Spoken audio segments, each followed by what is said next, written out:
है। बिल्कुल धमकी आ रही है, सभी को धमकी आ रही है। रतन भाई, मुझे, रवि भाई, सभी को। आपको क्या धमकी आई? देख लेंगे ज्योति शर्मा, जिस दिन तू निपटा देंगे हम लोग। तो मैं उनको जो धमकी दे रहा है उनको बताना चाहूंगी, आगे पीछे का बैकग्राउंड पहले चेक कर ले। अगर मुझे कुछ भी होता है तो तुम्हारे 7 पुश्ते भी ज्योति शर्मा को याद रखेंगे, ये चीज याद रखना। और मेरे बजरंगियों को कुछ हुआ तो ये पूरा देश, हिंदू समाज एकत्र होके पूरे क्रिश्चियन को और कांग्रेसियों को बताएंगे कि हिंदू समाज के बजरंगियों को छूने का क्या नतीजा होता है, ये मैं उन्हें बताना चाहूंगी। प्रभु यीशु मसीह के नाम में आप सभी को जय मसीह। मेरे प्रिय भाई बहनों, जो क्रिश्चियन ननों को गिरफ्तार किया गया था, जेल में बंद किया गया था, उनको जमानत मिल गई है। लेकिन अब ज्योति शर्मा बुरी रीति से फंस गए हैं। जी हाँ, ज्योति शर्मा अब बुरी रीति से फंस गए हैं, क्योंकि उनके ऊपर जो लड़कियों ने मारपीट, धमकाने, उसका आरोप लगाया है और एफआईआर करने की मांग की है। और ज्योति शर्मा ने भी कहा है कि हमें धमकियां मिल रही है, हमें मारने की धमकियां मिल रही है। इस प्रकार से भी आपने वीडियो देखा। दूसरी ओर हम देख सकते हैं कि जिन लड़कियों के ऊपर धर्मांतरण का आरोप लगाया गया था और 2 ननों को और 1 लड़के को उनको जेल में बंद करवा दिया था, अभी उनको जमानत मिल गई है। कोर्ट ने फैसला दिया है और उनके ऊपर जो आरोप लगाए गए थे वो बिल्कुल झूठे आरोप थे और कोर्ट ने ये फैसला सुनाया है। जी हाँ, कोर्ट का स्वागत करते, जो भी उन्होंने फैसला सुनाया वो सही सुनाया है और हमेशा सत्य की ही जीत होती है। लेकिन दूसरी तरफ हम देख सकते हैं कि जो ज्योति शर्मा जी हैं वो लगातार मसीही लोगों के ऊपर इस प्रकार से आरोप लगाती आ रही है। जी हाँ, पिछले दिनों से, पिछले वर्षों से हमने देखा है कि वो मसीही लोगों के ऊपर झूठे झूठे आरोप लगाते हैं। उनको कोई भी सबूत नहीं मिलता है, पुलिस स्टेशन में जाते हैं और जेल में भी जाते हैं, लेकिन उसके बाद कोई भी उनको सबूत नहीं मिलता है और उनको जमानत मिल जाती है, क्योंकि कोई किसी का धर्मांतरण नहीं करता है और कोई किसी का तस्करी नहीं करता। ये 2 ननों के ऊपर ये आरोप, गंभीर बड़ा आरोप लगाया था। जी हाँ, धर्मांतरण का तो खैर हम देख सकते हैं कि हर जगह पे धर्मांतरण का आरोप लगाया जाता है, लेकिन मानव तस्करी का ये बहुत बड़ा आरोप ये लोगों ने ननों के ऊपर लगाया था। 5 दिन तक ननों को जेल में बंद रखा गया और 1 भाई को भी बंद रखा गया। अभी खबर ये आ रही है कि जो लड़कियां थी, 3 लड़कियां थी, उनका बयान आया है कि हम अपनी मर्जी से जा रहे थे, उसमें कोई भी किसी का भी वो बहला फुसला कर हमको नहीं ले जा रहे थे।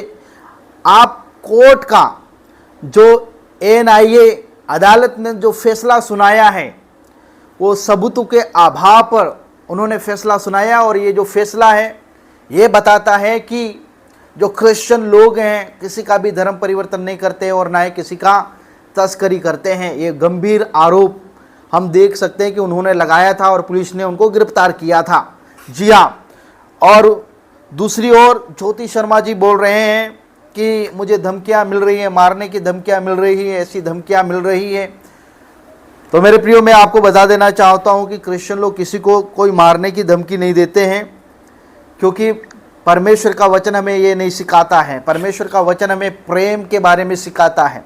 जी हाँ, और परमेश्वर का वचन ये भी कहता है कि जो बोएगा वही काटेगा, जितना बोएगा इतना काटेगा। जी हाँ, जो बोएगा वो काटेगा, परमेश्वर का वचन कहता है। तो जिन ननों के ऊपर जो झूठे झूठे आरोप लगाए गए थे, हम देख सकते हैं देश भर में उसकी चर्चा हुई है और साथ ही साथ ननों के साथ में उनका जो हम देख सकते हैं कि उनका बड़ा पोस्ट है, वो प्रभु की सेवा करते हैं, सेवकाई करते हैं, लोगों की मदद करते हैं। थे उनका जो मान सम्मान है वो गिर चुका। जी हाँ, उन्होंने जब ऐसा सुना होगा, देश भर के लोगों ने तो क्या सोचा होगा, ये सिस्टर होकर, नन होकर ऐसा काम करते हैं। कई लोगों ने ये सोचा होगा उनके मान सम्मान को ठेस पहुंचा है। क्रिश्चियन जो भाई है उसको भी ठेस पहुंचा है, उनका भी मान सम्मान है, हर किसी का मान सम्मान है। लेकिन हम देख सकता है कि पिछले दिनों से ऐसे गंभीर मामले लगाए थे, लेकिन फिलहाल अभी जमानत मिल गई है, कोर्ट का फैसला आया है। अगर कोई किसी के ऊपर है ना जबरदस्ती जब आरोप लगाते हैं तो आरोप जब सिद्ध नहीं हो पाते हैं, साबित नहीं हो पाते, तो उनके लिए भी सजा है।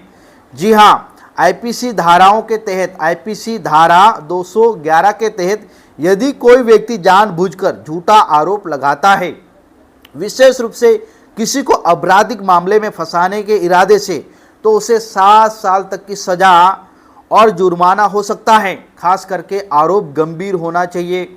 जी हाँ, धारा 182 के तहत यदि कोई व्यक्ति किसी सरकारी कर्मचारी जैसे पुलिस और झूठी शिकायत या जानकारी देता है जिससे किसी व्यक्ति को नुकसान पहुंचाने का इरादा है, तो उसे 6 महीने तक की सजा, कैद और जुर्माना दोनों हो सकता है।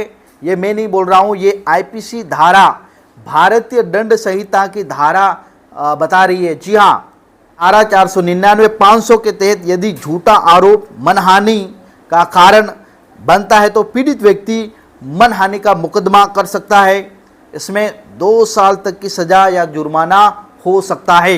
सिविल मुकदमा, जी हाँ, निर्दोष व्यक्ति झूठे आरोप लगाने वाले के खिलाफ सिविल मुकदमा दायर कर सकता है जिससे मनहानि, मानसिक उत्पीड़न या अन्य नुकसान के लिए हर्जाना मांगा जा सकता है। जी हाँ, और भी अन्य कानूनी प्रावधान हैं, जी हाँ, जिसके तहत अगर किसी ने आपके ऊपर कोई भी हो झूठा आरोप लगा लिया हो, जेल में चला गया हो और उसके बाद सुनवाई चली हो, अगर आप निर्दोष साबित होते हैं तो जिसने भी ये आरोप लगाया है उनको ये धाराओं के तहत, साथ में जिस प्रकार से आईपीसी धाराओं के तहत उनको दंड मिल सकता है, ऐसा ये भारतीय संहिता आईपीसी की धारा मैंने आपको बताया है। तो अभी हम देख सकता है कि जो नन है, क्रिश्चियन 2 नन है, एक भाई है, उनको जमानत मिल गई, वो निर्दोष है, लेकिन जिन्होंने उनके ऊपर आरोप लगाया है, क्या उनको ये धाराएं लागू होगी?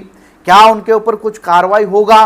क्योंकि किस प्रकार से ये झूठा आरोप लगाया, झूठा आरोप लगाना, धर्म परिवर्तन का आरोप लगाना और मानव तस्करी का आरोप लगाना बहुत गंभीर अपराध हो सकते हैं। जी हाँ, तो उसके तहत हम देख सकते हैं कि झूठा आरोप लगाया है तो क्या उनके ऊपर कार्रवाई हो सकती है। हम देख सकते हैं कि जो क्रिश्चियन ननों के साथ बहुत बदसलूकी हुई है, उनके सम्मान को ठेस पहुंचा है, साथ ही साथ पूरे क्रिश्चियन समाज को भी ठेस पहुंचा है।